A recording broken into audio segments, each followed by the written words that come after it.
October 10వ తేదీన ప్రపంచవ్యాప్తంగా జరుపుకునే వరల్డ్ మెంటల్ హెల్త్ డే సందర్భంగా విశాఖపట్నం ప్రాంతీయ వార్తా విభాగం అందిస్తున్న ప్రత్యేక కార్యక్రమంలో 2వ భాగంగా బాల్యం, యుక్త వయస్సులో ఎదుర్కొనే మానసిక సమస్యల గురించి వింటారు. అతిథి సైకియాట్రిస్ట్ డాక్టర్ జి. సుష్మిత, పరిచయకర్త ఎన్. మణి. శ్రోతలకు నమస్కారం. చదువులు, ర్యాంకులు, ఆ తరువాత ఉద్యోగం, ప్యాకేజ్, ప్రేమలో వైఫల్యం, ఇలా కారణాలు ఏవైనా కావచ్చు. ఈ మధ్య కాలంలో పిల్లలు, యుక్త వయస్సులో ఉన్నవాళ్లు ఎన్నో మానసిక సమస్యలకు గురవుతున్నారు. వీటిపై మనందరికీ అవగాహన పెంచి మనతో ఎన్నో విషయాలు చర్చించేందుకు మనతో ఉన్నారు సైకియాట్రిస్ట్ డాక్టర్ జి. సుష్మిత గారు. నమస్తే మేడం. నమస్తే అండి. ఇంతకుముందు మనకి మహిళల గురించి, మహిళల్లో మానసిక సమస్యల గురించి వివరించారు. అదేవిధంగా మానసిక సమస్య అనేది కేవలం ఒక్కదాంతో ఆగిపోయేది కాదు. పిల్లల్లో కూడా ఎన్నో రకాల మానసిక సమస్యలు వస్తూ ఉంటాయి. అసలు బాల్యం అనేదే ఒక మధురమైన సమయం, ఇట్స్ గోల్డెన్ ఏజ్ అంటాం. అటువంటి వయసులో ఆడుతూ పాడుతూ ఉండే పిల్లల్లో కూడా మానసిక సమస్యలు వస్తున్నాయంటే దీనికి కారణాలు ఏంటంటే అసలు ఎటువంటివి వస్తాయండి? ఎలా అయితే మనకి శారీరక ఇబ్బంది పిల్లల్లో కూడా చూస్తున్నాము, అలాగే మానసిక సమస్యలు కూడా రావచ్చు. పెద్దవాళ్ళకి ఎలా వస్తాయో అలాంటివి పిల్లలకి రావచ్చు. కొన్ని ఎక్స్క్లూజివ్గా పిల్లలకే వచ్చే మానసిక సమస్యలు కూడా ఉంటాయి. అంటే కొంతమంది పుట్టుకతో తెలివితేటలు తక్కువగా పుట్టడం, కారణం ఏదైనా కానివ్వండి, బ్రెయిన్ ఎదగలేదని, బాడీ లో బర్త్ వెయిట్ అని, లేదంటే ఎర్లీగా ప్రీటర్మ్ డెలివరీ అంటాం, 7వ నెలలోనే పుట్టి, అలా అయినా కానివ్వండి, తెలివితేటలు తక్కువగా ఉండి పుట్టుకతోనే రావటము, మెంటల్ రిటార్డేషన్ అంటాము. ఇది మైల్డ్గా ఉండొచ్చు. మైల్డ్గా ఉంటే ఏంటంటే 7th, 8th class, 9th class వరకు బాగానే ఉంటారు, ఆ తర్వాత ప్రాబ్లమ్స్ తెలుస్తాయి మనకి. లేదు మోడరేట్గా అంటే ఒక 5th, 6th క్లాస్ వరకు బాగానే ఉంటారు, తర్వాత ప్రాబ్లమ్స్ తెలుస్తాయి. కొంచెం సివియర్, కొంచెం పర్లేదు అన్నట్టు అంటే మనకి ఒక 2nd క్లాస్ వరకు బాగానే ఉంటారు, తర్వాత ప్రాబ్లమ్స్ తెలుస్తాయి.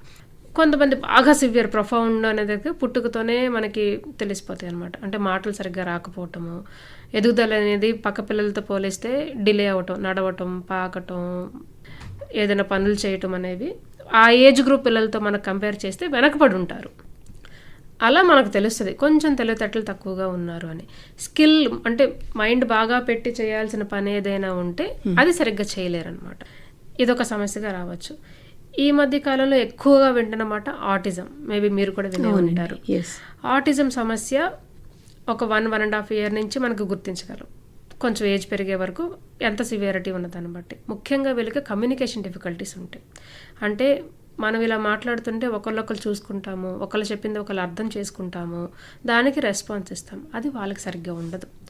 ఐ కాంటాక్ట్ మెయింటైన్ చేయరు, తల ఉంచుకునే ఉండటం, నలుగురితో కలవరు. ఈవెన్ తల్లి వచ్చినా సరే, ప్రేమ చూపించినా సరే తిరిగి ఆ ప్రేమను వాళ్ళు చూపించరు. అంటే హగ్ చేసుకుందామని వచ్చినా వాళ్ళు టచ్కి కూడా ఇష్టపడరు, చిరాకు పడిపోతుంటారు, ఏడ్ చేస్తుంటారు పిల్లలు బాగా. మాటలు డిలే అవ్వచ్చు, లాంగ్వేజ్ ప్రాబ్లమ్స్ రావచ్చు, సోషల్గా రిజిడ్గా ఉంటారు. వాళ్ళకి కావాల్సింది ఏదో అదే స్పెసిఫిక్గా వాళ్ళకి కొన్ని స్పెసిఫిక్ ఇంట్రెస్ట్ ఉంటాయి. అంటే ఫుల్ కార్తో ఆడుకోరు, ఓన్లీ టైర్తోనే ఆడుకుంటారు. అలా ఒక ఆర్డర్లో ఉండాలి, నా ఎన్విరాన్మెంట్ పర్ఫెక్ట్గా ఉండాలి. తన రూమ్లో ఏ చిన్న మార్పు వచ్చినా సరే క్రాంకీ అయిపోతూ ఉంటారు. ఇది స్పెసిఫిక్గా నాకు ఇలానే ఉండాలని ఉంటాయి. కొంతమందికి వీటితో పాటు physical health problems, for example fits లాగా ఉండొచ్చు, వాళ్ళని ఆటిజం అంటాం అనమాట. ఇంకోటి ఏంటంటే ఎక్కువగా ఉంటుంది attention deficit hyper active disorder అంటాం, ADHD. స్కూల్స్లో ఇది మనకు బాగా కంప్లైంట్స్ వస్తుంటాయి. పిల్లల మీద ఎక్కువగా అల్లరి చేస్తున్నారు, క్లాస్లో కూర్చోట్లేదు, బయటికి వెళ్ళిపోతున్నారు, లేకపోతే టేబుల్స్ పై నుంచి చైర్స్ మీద జంప్ చేసేస్తున్నారు, గోడలకి దూకేస్తున్నారు. స్కూల్స్లో నుంచి మనం కంప్లైంట్స్ వింటూ ఉంటాం. అల్లరి చేసే అందరి పిల్లలకి డిజార్డర్ ఉందా అని అడగచ్చు మీరు. కాదు, ఏ డిజార్డర్ అయినా దానివల్ల పిల్లల అకాడమిక్స్ ఎఫెక్ట్ అవుతున్నాయి, పిల్లల రిలేషన్షిప్ ఎఫెక్ట్ అవుతుంది. అలాంటప్పుడు మనకు ప్రాబ్లం ఉందని గ్రహించాలి. ఇంట్లో నుంచి వచ్చేసరికి తినే భోజనం దగ్గర సరిగ్గా కూర్చోరు, ఎగురుతూ ఉంటారు, పరిగెడుతూ ఉంటారు. పరిగెట్టడం వల్ల లేదంటే గోడ మీద దూకటం వల్ల ప్రాబ్లం వస్తుందని కూడా వాళ్ళు ఆలోచించరు. ఇంపల్సివ్గా ఉంటారు. వాళ్ళ టర్న్ వచ్చే వరకు వెయిట్ చేయలేరు, లైన్లో నుంచోలేరు, వెళ్ళిపోతూ ఉంటారు. రోడ్స్ దగ్గరికి వెళ్తే సిగ్నల్స్ దగ్గర ఆగాలి, కారు వస్తే మనకి యాక్సిడెంట్ అవుతుందన్న ఆలోచన ఉండదు, పరిగెత్తేస్తూ ఉంటారు. అంటే వాళ్ళని కంట్రోల్ చేయడం మనకు డిఫికల్ట్ అవుతుంది. ఇలాంటి ప్రాబ్లమ్స్ ఈ మధ్య ఎక్కువగా వింటున్నాం. మనకి 7-8 years వచ్చేసరికి ఇలాంటివి తెలుస్తాయి. 9-12 ఇయర్స్ వచ్చేసరికి ఏమవుతుందంటే కొంతమంది పిల్లలకి అపోజిషనల్ డిఫెంట్ డిజార్డర్ అంటాం. అంటే ఏంటంటే పెద్దవాళ్ళకి ఎదురు చెప్తారు, రూల్స్ పాటించాలంటే ఇష్టం ఉండదు, వాళ్ళకి డీవియేట్ అవుతూ ఉంటారు అనమాట. తనకి ఏదైనా పని చెప్తే ఇలా చెయ్యి అంటే దానికి ఆపోజిట్గా చేయటం, ఆర్గ్యూ చేయటం. కొంతమంది పిల్లలు కొంచెం బ్యాడ్ వర్డ్స్ నేర్చుకోవటం ఇలాంటివి జరుగుతుంటాయి. ఇంకొంచెం సివియారిటీ పెరిగితే కనుక పక్కన వాళ్ళే తిట్టడం, కొట్టడం, లేదంటే వాళ్ళు కొట్టుకోవటం, కరిచేసుకోవటం, అంటే తన హాని జరుగుతుంది ఏదో ఒక సిచ్యువేషన్లో, లేదా పక్కన వాళ్ళకి ఏది వస్తుంది ఏం చేస్తుందో అని తెలియకుండా ఇంట్లో వస్తువులు ఇరగొట్టేయటం, విసిరేయటం. ఇవి ఈ మధ్య కాలంలో ఎక్కువగా చూస్తున్న బిహేవియరల్ ప్రాబ్లమ్స్ అనమాట. అంటే ఇంట్లో వాళ్ళకి క్లియర్ కట్గా తెలుస్తుంది, చిన్న బాబు బాగున్నాడు, పెద్ద బాబు బాగాలేదు, లేదంటే పక్క పిల్లలతో పోలిస్తే బాబులో ఏదో ఒక డిఫరెన్స్ ఉన్నది తెలుస్తుంది. ఖచ్చితంగా వాళ్ళు పక్కన వాళ్ళు ఏదో అని అనుకుంటారని ఒక స్టిగ్మా ఉంటుంది. చిన్నపిల్లాడు కదా, సైకియాట్రిస్ట్ తీసుకెళ్తే ఏదో అయిపోతుంది కాదు. అసెస్మెంట్ అనేది వెరీ ఇంపార్టెంట్. డీటెయిల్డ్గా అసెస్మెంట్ చేయించుకుని వీళ్ళకి ఏ ప్రాబ్లం ఉందో తెలుసుకుని దానికి హెల్ప్ ఏంటో తెలుసుకుని చేయాలి. ఓకే, ఇప్పుడు మీరు చెప్పినవన్నీ ఏంటంటే ఇప్పుడు ADHD కావచ్చు, లేకపోతే ఆటిజం కావచ్చు, డౌన్ సిండ్రోమ్స్ కావచ్చు, ఇటువంటివన్నీ ఒక జెనెటిక్ డిసార్డరో లేకపోతే బిహేవియరల్ డిసార్డర్స్ వల్ల వచ్చే ప్రాబ్లమ్స్. అలా కాకుండా స్కూల్లో జరిగిన కొన్ని సంఘటనల వల్ల కావచ్చు, ఇంట్లో జరిగే కొన్ని సంఘటనల వల్ల కావచ్చు, వాటి వల్ల కూడా కొన్ని మానసిక సమస్యలు ఎదుర్కొంటూ ఉంటారు పిల్లలు. అవి ఎలాంటివండి? రావచ్చు. అంటే ఇప్పుడు ఇంట్లో సమస్యలు అంటే ఒకవేళ ఫాదర్స్ కానీ ఎవరికైనా ఒక ఆల్కహాల్ అలవాటు ఉంది, పిల్లలకు వచ్చే అవకాశం ఉంటుంది. కళ్ళెదురుగా చూస్తున్నారు అంటే మన ప్రవర్తన వాళ్ళ మీద ప్రభావితం చేస్తుంది. పేరెంట్స్ మధ్య ఫ్రీక్వెంట్స్ ఆర్గ్యుమెంట్స్ రావటం, లేదంటే సింగిల్ పేరెంట్ ఉండటం, పేరెంట్స్ సపరేట్ అవ్వటం కానీ, డైవర్స్ కానీ, లేదంటే చనిపోవటం కానీ, ఫ్యామిలీ డిస్టర్బెన్సెస్, ఫైనాన్షియల్ ఇష్యూస్, లేదా రిలేటివ్స్తో ఈ ఫ్రీక్వెంట్గా గొడవలు కానీ, ఇవన్నీ పిల్లల ఎదురుగా జరగటం వల్ల వాళ్ళ మీద చాలా ప్రభావం పడుతుంది. అంటే మనస్ఫూర్తిగా వాళ్ళ రిలేషన్షిప్ని వాళ్ళు ఎంజాయ్ చేయలేరు. సో ఎమోషనల్గా డిటాచ్ అయిపోతుంటారు అనమాట. స్కూల్ పరంగా తీసుకుంటే ఏమవుతుందంటే కంపారిజన్స్, స్కూల్లో తిట్టడం కానీ, పనిష్మెంట్స్ కానీ, లేదంటే బుల్లింగ్ అంటాం. పిల్లలందరూ ఐసోలేట్ చేసేస్తున్నారు, సిచ్యువేషన్ ఏంటని తెలియపటం. ఈ మధ్య కాలంలో ఇంకా ఎక్కువగా పేరెంట్స్ చెప్పేది ఏంటంటే స్కూల్కి పంపించాలంటే భయంగా ఉంది, అమ్మాయి అడిక్షన్స్ అయిపోతున్నారు. సో ఇలాంటివన్నీ చాలా ప్రభావం చేస్తాయి పిల్లల మీద. అంటే ఎమోషనల్ డెవలప్మెంట్ అనేది సరిగ్గా జరగదు. సో వాళ్ళకి ఏంటంటే ఇది మంచా ఇది చెడా నేర్చుకునే వయసులో అది కరెక్ట్గా వాళ్ళకి తెలియకపోవటం వల్ల అది మనం చేస్తే ఏంటి మనకు వచ్చే నష్టం అనేది వాళ్ళకి అవగాహన రాదనమాట. ఆ ప్రభావం చాలా ఎక్కువగా ఉంటుంది. సో దీనివల్ల తెలియకుండా పిల్లలు డిప్రెషన్కి గురవటం, యాంగ్జైటీకి గురవటం. ఫర్ ఎగ్జాంపుల్ స్టేజ్ పెర్ఫార్మెన్స్ ఇవ్వాలి, ఎవరో ఏదో టేస్ట్ చేశారు, లేకపోతే ఇంట్లో వాళ్ళే ఏదో ఒకటి అనేసారు, సపోర్ట్ చేయకుండా నెగిటివ్గా మాట్లాడారు, వాళ్ళకి అది మైండ్లో పడిపోతుంది. ఫ్యూచర్లో ఎప్పుడు స్టేజ్ పెర్ఫార్మెన్స్ అన్నా చేయలేరు. పర్ఫార్మెన్స్ యాంగ్జైటీ అంటాము. ఏమవుతుంది, ఒక చిన్న ఇన్సిడెంట్ వల్ల లైఫ్ ఎఫెక్ట్ అవుతుంది, కెరీర్ పోతుంది. సో అది చాలా ప్రభావితం చేస్తుంది. లేదా కొంతమంది పిల్లలు రిలేషన్షిప్స్లో ఇంట్లో ఎప్పుడు ఫ్రీక్వెంట్గా గొడవలు అలా అవడం వల్ల ఫ్యూచర్లో మ్యారేజ్ రిలేషన్షిప్కి వచ్చేసరికి ఇన్ని సంవత్సరాల నుంచి ఇంట్లో నేను చూశాను, నాకు వద్దు, ఫ్రీక్వెంట్గా వింటున్నాం. ముఖ్యంగా గర్ల్స్లో అన్స్టేబుల్ రిలేషన్షిప్స్కి వచ్చేయటం, వాళ్ళకు వాళ్ళు ఐసోలేట్ అయిపోతే నేను ఇలా ఉంటేనే నాకు బెటర్ కదా అని ఒంటరితనం అనేది ఎక్కువగా అలవాటు చేసుకోవటం.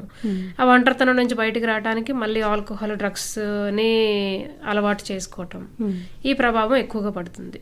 ఓకే, మరి ఇది చిన్నపిల్లల్లో అనుకుంటే టీనేజర్స్ యుక్త వయసు వచ్చేటప్పటికి అడాలసెంట్ స్టేజ్లో ఎన్నో రకాల మార్పులు వస్తుంటాయి. ఇందాక మీరు అన్నట్టుగా హార్మోనల్ చేంజెస్ కావచ్చు, పరిస్థితుల ప్రభావం కావచ్చు, ప్రస్తుత నేపథ్యంలో అయితే ప్రేమ వైఫల్యం ఇవి కావచ్చు. వాటి వల్ల ఎటువంటి మానసిక సమస్యలు వస్తాయండి? చాలా ఎక్కువ వస్తున్నాయండి. మోస్ట్లీ లవ్ ఫెయిల్యూర్స్ అంటే సూసైడ్, ఇంపల్సివ్గా చేసుకోవటం. చాలా ఇంపల్సివ్ అంటే ఆలోచన అనేది లేకుండా అప్పటికప్పుడు ఆవేశంగా తీసుకునే నిర్ణయాలు చాలా ఎక్కువగా ఉంటున్నాయి.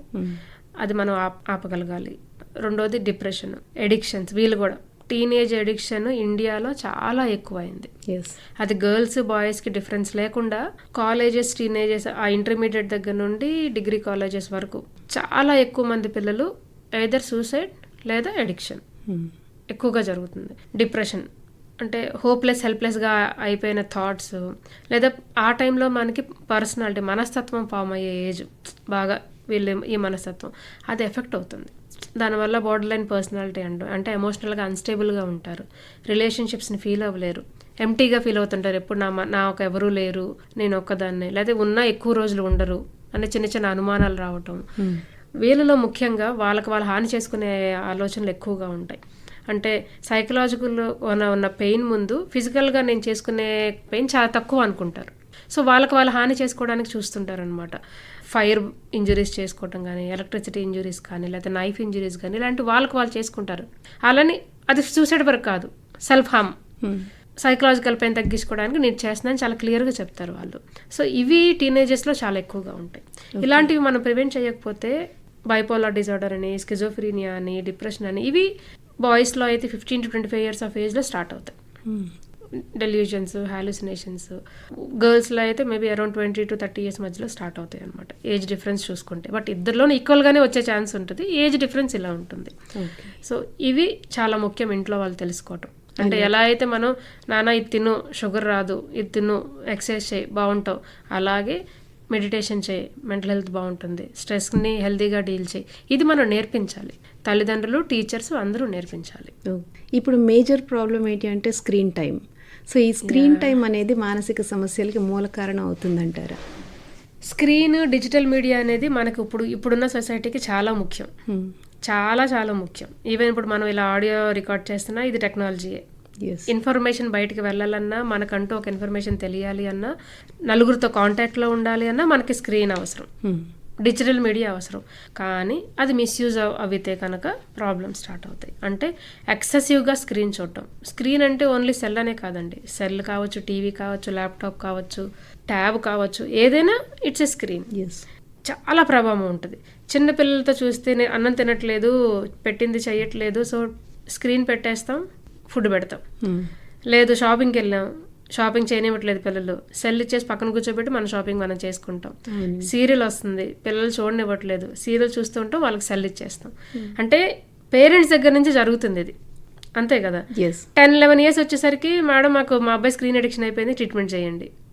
ఇది ఎంతవరకు కరెక్ట్? ప్రభావం బిలో 5 years కనీసం ½ an hour కూడా screen time is not advisable. Brain connections form అయిపోతాయి, అలవాటు అయిపోతుంది వాళ్ళకి. అది లేకపోతే వాళ్ళు ఉండలేరు. ఈవెన్ వాళ్ళ అగ్రెసివ్నెస్ వచ్చేస్తుంది, ఇరిటబిలిటీ వస్తుంది. పర్టికులర్గా ఇప్పుడున్న మూవీస్ కానివ్వండి, లేదంటే వెబ్ సిరీస్ అని ఏదైనా కానివ్వండి, చూసే వైలెన్స్ చిన్నపిల్లల దగ్గర నుంచి మనం చూపిస్తే ఇది కరెక్ట్ అని వాళ్ళు ఫీల్ అవుతారు. Because everyone is enjoying that. అది ఎంతవరకు మనం దాన్ని చూడాలనేది వాళ్ళకి నేర్పించాలి. స్క్రీన్ టైం అవాయిడ్ చేయాలి. రాత్రులు లైట్లు ఆపేయటం, సెల్ ఆన్ చేయటం, స్క్రీన్ చూడటం ఎక్కువ మంది, almost more than 90% of people చేసేది ఇదే. దానివల్ల కూడా స్లీప్ ప్రాబ్లమ్స్ రావటం, హెడేక్, బాడీ పెయిన్స్, చిన్న చిన్న విషయాలే కోపం, డిప్రెషన్ పెరుగుతుంది. ఇంపల్సివ్ నేచర్ అనేది స్క్రీన్ యూసేజ్ వల్ల చాలా ఎక్కువగా పెరుగుతుంది. ఖచ్చితంగా పేరెంట్స్ గుర్తుపెట్టుకోవాల్సింది ఏంటంటే, నేను ఎప్పుడు ఎలాంటి ప్రాబ్లమ్స్తో వస్తే నేను ఖచ్చితంగా పేరెంట్స్తోనే మాట్లాడతానండి. బికాస్ మనం మారితేనే వాళ్ళు మారుతారు. నేను రెగ్యులర్గా ఎక్సర్సైజ్ చేస్తేనే నా పిల్లలకు కూడా చెయ్యాలి అని తెలుస్తుంది. నేను హెల్దీ డైట్ తింటేనే నా పిల్లలకు కూడా తినాలని, అంటే పిల్లలు పెద్దవాళ్ళని చూసి నేర్చుకుంటారు. 100% ప్రివెంట్ చేస్తామని కాదు, కానీ ఇంకా వాళ్ళకి తెలియజేయగలం. అది చేతలతో చేయటం చాలా ముఖ్యం, మాటలతో కన్నా. బి ఏ మోడల్.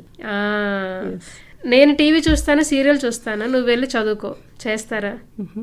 నేను హ్యాపీగా అర్ధరాత్రుల వరకు నేను సీరియల్స్ అవి చూస్తాను, లేదంటే ఇంకేదో చేస్తాను, నువ్వు మటుకు టైంకి పడుకో, చేస్తారా?